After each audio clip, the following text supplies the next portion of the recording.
Morning, it's Thursday, January 30th. Thank you so much for joining us on this edition of WEX Wake Up. I'm Natasha Sweet.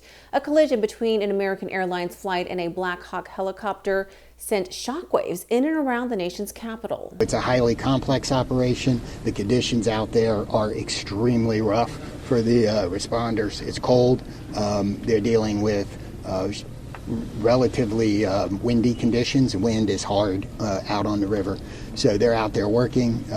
We're doing everything we can to keep them safe. The mid-air crash occurred just before 9 p.m. Eastern Time on the Potomac River. A regional American Airlines jet departing from Wichita, Kansas, collided with a military training helicopter on a training flight while approaching the airport runway. It occurred in some of the most tightly controlled and monitored airspace in the world, just over 3 miles south of the White House and Capitol. President Donald Trump posting to Truth Social, pointing out that the weather was clear and this accident could have been prevented. 60 passengers and 4 crew members were on the flight. Flights are set to resume at 11 a.m. House Republicans wrapped up their winter retreat in Florida without a clear plan for their budget reconciliation, sparking frustration among lawmakers. Needless to say, we have a lot of work to do and little time to do it. But this House Republican majority can and will deliver. Why?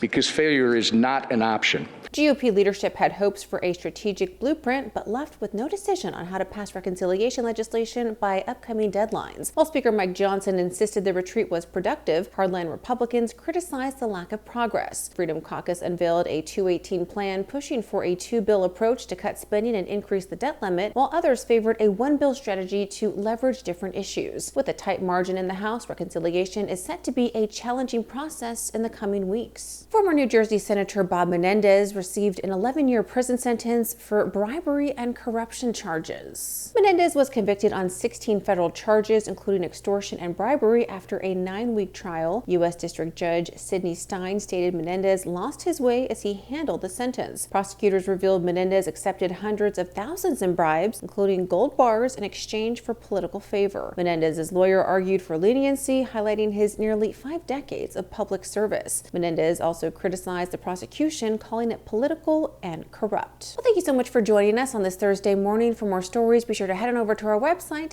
and give us a follow on social media so you can stay in the know on all that's trending in politics. Have a great day.